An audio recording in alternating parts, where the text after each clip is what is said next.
¿Qué tal? Sean todos bienvenidos acá a la entrevista. Estamos completamente en vivo y en directo por la pantalla de Canal Antigua. También nos pueden seguir en redes sociales con toda la información, análisis y opinión de la coyuntura nacional e internacional. En esta ocasión vamos a hablar precisamente de la coyuntura internacional porque arrancamos una semana en donde ya la prensa y los analistas le han llamado el lunes negro, esta caída de la bolsa de valores japonesa y que tuvo una repercusión a nivel mundial. ¿Qué está pasando en el mundo? ¿Cuáles son las perspectivas económicas para los próximos meses? Pero sobre todo, eso, ¿cómo va a impactar en la economía local, en Guatemala y sobre todo en los bolsillos de las familias guatemaltecas? Para entender esto, hemos invitado al analista político y economista, también exfuncionario Luis Velázquez, para platicar respecto a ello. Luis, bienvenido.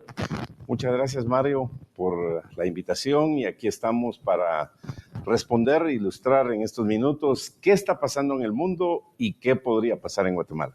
Empecemos por el principio, ¿no? Este lunes negro, ¿qué pasó en Japón y por qué esto ha tenido un impacto y ha tenido repercusiones en Estados Unidos? Y todos sabemos que cuando hay un impacto en la economía estadounidense, a nosotros nos para revirar. ¿Qué pasó, Luis? Sí, Mario, recordemos que estamos en una crisis económica mundial.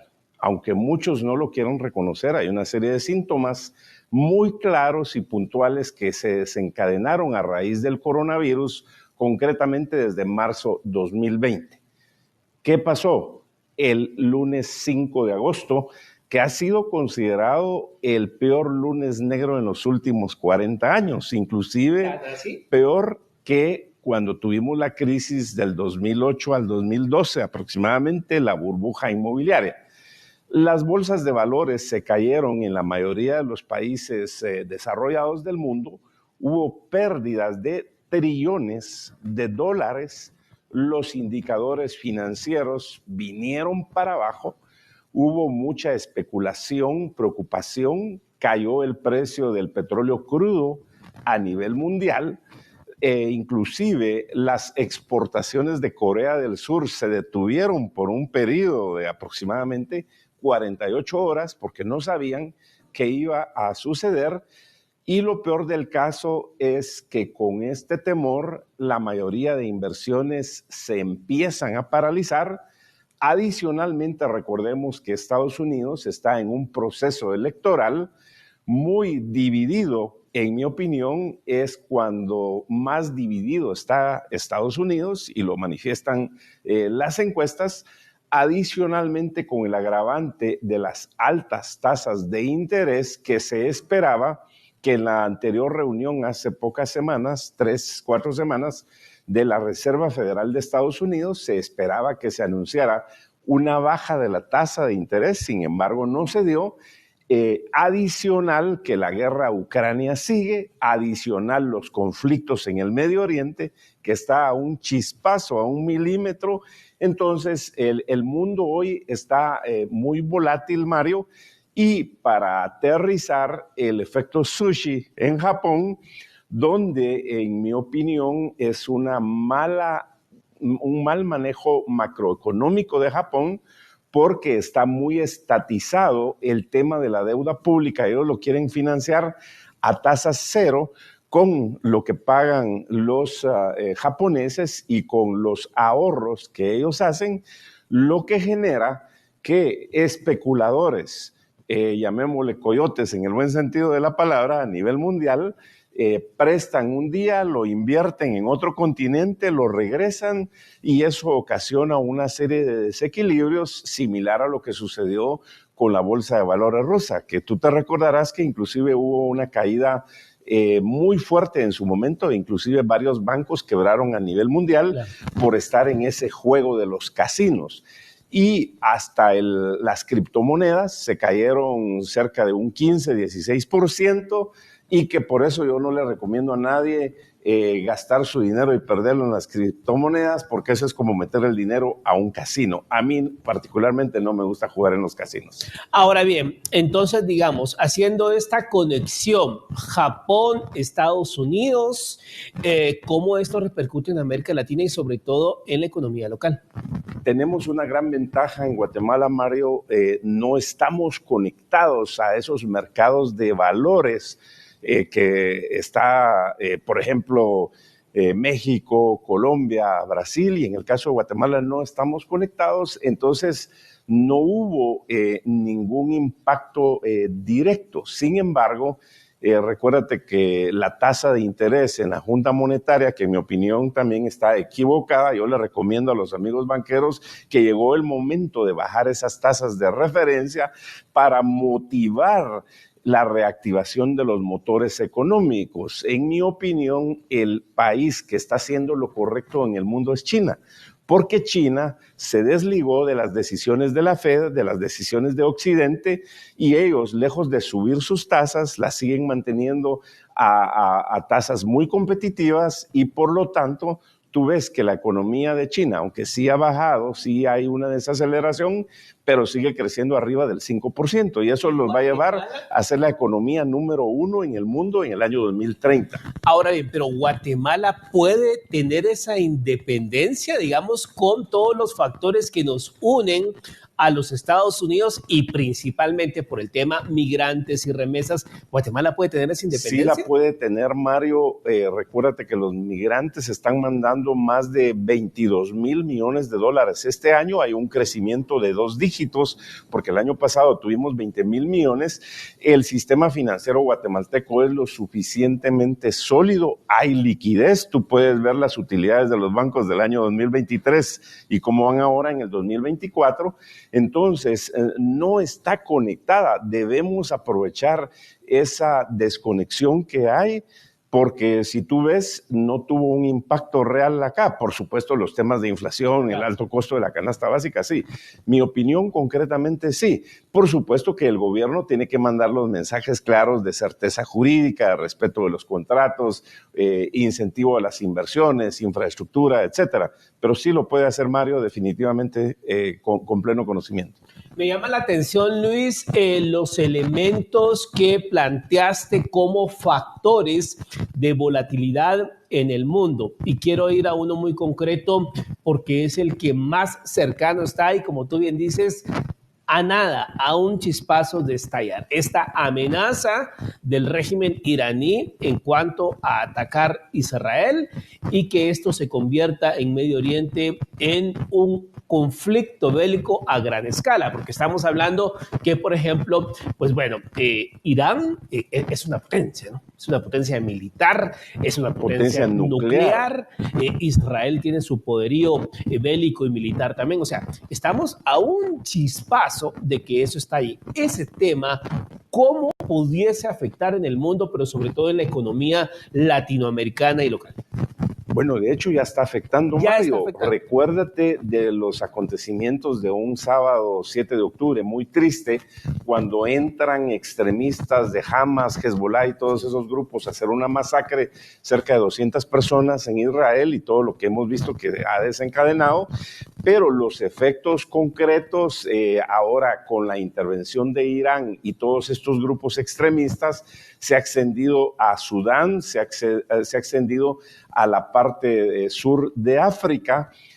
Los grupos armados extremistas de Houthis derribaron un dron de gran tamaño y de mucho poderío y económicamente también muy importante el día sábado. Y entonces los barcos ya no pueden pasar por el canal de Suez, sino que tienen que dar toda una vuelta. Eso implica 10 días adicionales. Imagínate cuánto cuesta si un barco, solo con estar parado en el Pacífico del Atlántico sin moverse, te cobra $50,000 por día. Entonces, un barco de esa magnitud te puede costar $500,000 por día. Por 10 días ya son $5 millones. Entonces, hay incrementos en la logística, hay incrementos en los combustibles, nuevamente los costos de las canastas básicas van para arriba, la inflación, y adicionalmente estamos a 1 milímetro, Mario, yo veía hoy en la mañana los medios, porque Estados Unidos ya tiene una presencia importante bélica, aunque ellos dicen que es defensivo, y ya van otros en camino. Y también recordemos que Irán es una potencia nuclear. Ellos siguen con su programa armamentista y también ahí entraría el juego de Rusia, China, Corea del Sur. Es un caldo de cultivo muy fuerte y lo vimos el día lunes, que inclusive el precio del petróleo crudo ya vino para abajo. Podría bajar, pero también en determinado momento podría verse amenazada la producción de petróleo y por ende los precios para arriba. Si suben los combustibles, prácticamente tienes un desencadenamiento en todos los aparatos productivos y por ende esto repercute en el consumidor. Cualquier evento de esta magnitud que pase en el Medio Oriente seguramente tiene repercusiones en Guatemala, en América Latina y en el mundo total. Ahora bien, si eso, digamos, si los factores externos obviamente tienen una repercusión en lo local, hablemos ahora de lo doméstico, de los elementos que también aquí están provocando una volatilidad en cuanto a temas económicos, canasta básica, comercio, y me quiero referir, digamos, a un tema muy, muy, muy en concreto que ha sido foco de preocupación por diversos sectores económicos. Hablamos de temas domésticos como el socavón en el kilómetro 44 de la autopista Palín-Escuintla. Digamos, son elementos que al final repercuten en lo que a todos nos duele, el bolsillo, ¿no? Sí. La infraestructura en general, Mario, es un factor crítico de éxito en cualquier país y hay que reconocerlo que en los 7 meses que lleva este gobierno no ha tenido un plan concreto para dos aspectos importantes: la preparación para el invierno que estamos, y ojo que no ha venido lo peor, Mario, todavía falta 5 meses complicados de aquí hasta noviembre, y adicionalmente para la recuperación de todas las carreteras, la red vial. Entonces, lo que tú mencionabas ahí del hundimiento de la autopista Palín-Escuintla, en mi opinión, ha habido negligencia, ha habido incapacidad, y esto no debería de suceder porque nos afecta prácticamente a todo el país. Alguien que vive en Mentón, Huehuetenango o en La Libertad, Petén, diría, bueno, pero es que yo no vivo en Guatemala, yo no vivo en Escuintla, yo estoy hasta acá en Petén. Sí le afecta, porque todas las importaciones y exportaciones que tienen que pasar por ahí, entonces hay un incremento. Y en ese sentido, el gobierno tiene suficientes recursos. Recuérdate que el presupuesto, su ejecución andará a ser abajo del 40%, cuando ya deberían de ir en el 60%. Por lo tanto, también no se justifica una ampliación presupuestaria, no hay ejecución, sus procesos de contrataciones están estancados, me parece que tienen mucho temor o no saben, y no le dan la prioridad a la infraestructura. Brevemente, vi hace semana y media el presidente de Chile junto a su ministra de Comunicaciones, a quien personalmente conozco, es una mujer muy preparada, que era la presidenta del Banco Estado de Chile, van a presentar un portafolio de 16 mil millones de dólares para infraestructura de carreteras, puertos y aeropuertos. Y aquí, ¿dónde están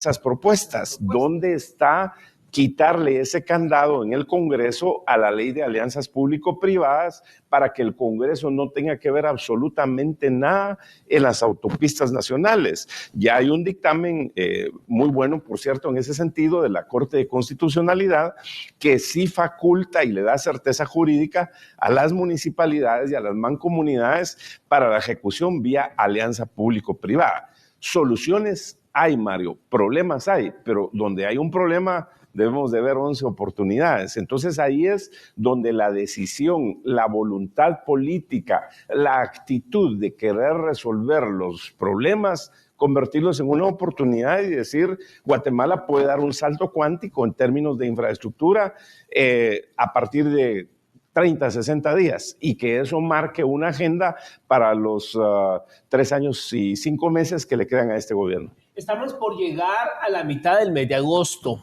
el 1 de septiembre el Ejecutivo tendrá que presentar ante el Congreso de la República su anteproyecto de iniciativa de ley para el presupuesto general de la Nación 2025. El tema de la ampliación presupuestaria está como que en pausa, no se sabe si va a pasar o va a pasar, qué sé yo, pero estamos a 15 días de que el Ministerio de Finanzas tenga que presentar su anteproyecto de ley del presupuesto 2025.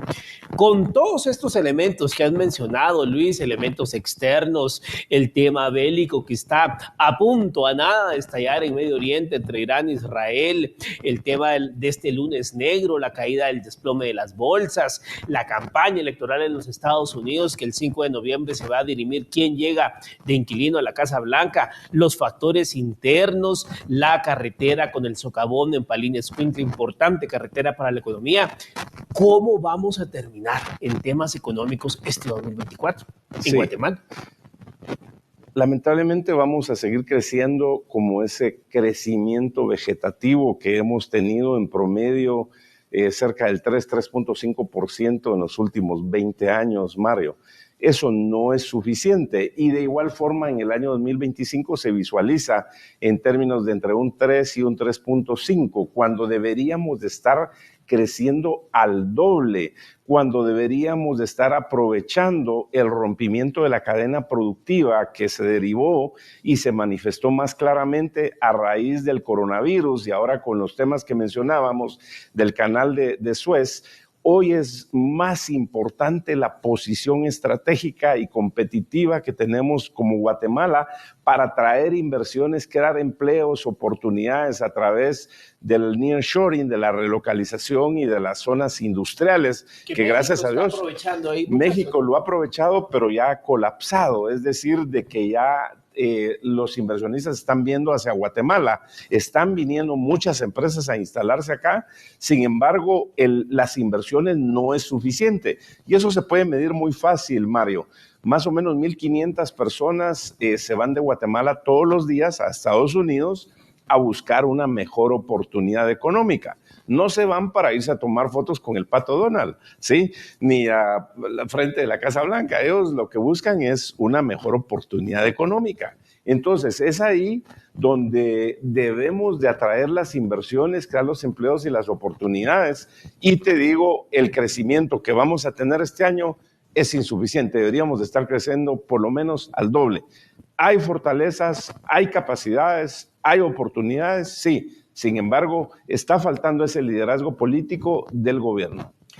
Si hablamos también del tema de las remesas, ¿no? Los migrantes, como ya hacías la acotación, continúan enviando y enviando remesas. Digamos, este es un elemento, ¿cómo lo podemos empatar con el tema de las elecciones en Estados Unidos? ¿Impacta, no impacta o independientemente de quién llegue, estas remesas seguirán fluyendo en Guatemala? Las remesas van a seguir fluyendo, Mario. Los guatemaltecos que se han ido a Estados Unidos es gente muy trabajadora, gente emprendedora, inclusive algunos tienen hasta 3 trabajos o 2 trabajos y ves que semana a semana o mes a mes están mandando sus remesas. Y prueba de ello es el crecimiento sostenido. Ya somos el segundo país en el mundo, después de México, que más remesas se mandan desde Estados Unidos. Y ya somos el país número 10 en todo el mundo que más remesas recibe. Ya ahí ya metemos Asia, Europa. Y el trabajador guatemalteco es muy cotizado en Estados Unidos. Tú los ves en cualquier estado de Estados Unidos y la gente es pilas, está trabajando, se va a esforzar. Algunos, gracias a Dios, regresan después de que invierten en una vivienda o traen un capital para un negocio. Entonces, no lo veo que vaya a ser afectado, por lo menos en los próximos años. Y este año se va a superar muchísimo lo del año pasado también, Mario. ¿Expectativas en torno a terminar el 2024 con algún efecto inflacionario o nos vamos a quedar, digamos, en los parámetros que hemos venido trayendo desde mediados de año para acá? Yo esperaría que el gobierno realmente haya tocado fondo y que diga, basta, tenemos que entrar en un nivel de ejecución para recuperar toda la infraestructura, para ejecutar el presupuesto y que eso mejore toda la red vial. Por supuesto que eso tiene un impacto positivo porque van a haber menos costos en los desplazamientos que tenemos en todo el país. Si no hay un efecto a nivel mundial, que no estamos exentos, Mario, el mundo está muy complicado por la crisis que hay, terminaríamos más o menos con los porcentajes que tenemos de inflación, con los porcentajes de los costos altos de la canasta básica. Y si quiero decirlo, no es como las cifras oficiales que se presentan, que a veces dicen que hay una inflación de 4, de 5%, no, hay que ir a un mercado y hay que preguntar cuánto vale una libra de tomate o cuánto vale una libra de papas, así de sencillo, y cuánto valía antes, y cuánto valen los combustibles ahora, y cuánto valían anteriormente. Así que, en resumen, pareciera que si no hay un efecto externo muy grande, la economía finalice más o menos como estamos en este momento. Que ojalá así sea, ¿no? Porque digamos año 2022 y 2023, vaya que hubo coletazos de temas inflacionarios ya en los últimos meses de los años. Sí, de acuerdo, Mario. Sin embargo, hay que tomar 3 o 5 puntos muy importantes. Las elecciones de Estados Unidos pueden desencadenar una serie de factores en el tema económico, en el tema político, ¿no? Y en el tema militar. 5 de noviembre, estamos ya a 87 días aproximadamente, es muy poco tiempo. La crisis en el Medio Oriente, que ya la hablamos también, de un rato a otro puede pasar algo. Veía al secretario de Estado Blinken hace unos momentos que él decía que están a punto de llegar a un acuerdo de paz. Yo no lo creo realmente. Tercero, la crisis Rusia-Ucrania que sigue, eso no se ve que vaya a parar.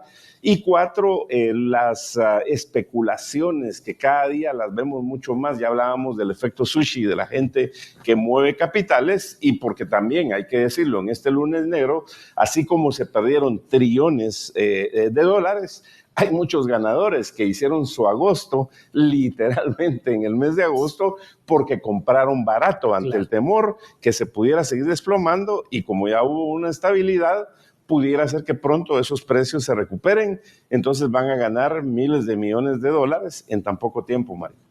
Por supuesto. Bueno, gracias a Luis Velázquez por este panorama, este análisis en torno a la economía mundial, los elementos que pudiesen tener impacto en la economía local y, por supuesto, hablando un poco de los temas y efectos domésticos en cuanto a economía y perspectivas para terminar el 2024. Gracias, Luis. Muchas gracias, por Mario. El análisis. Muy amable. Bueno, nosotros vamos a una breve pausa y volvemos con más.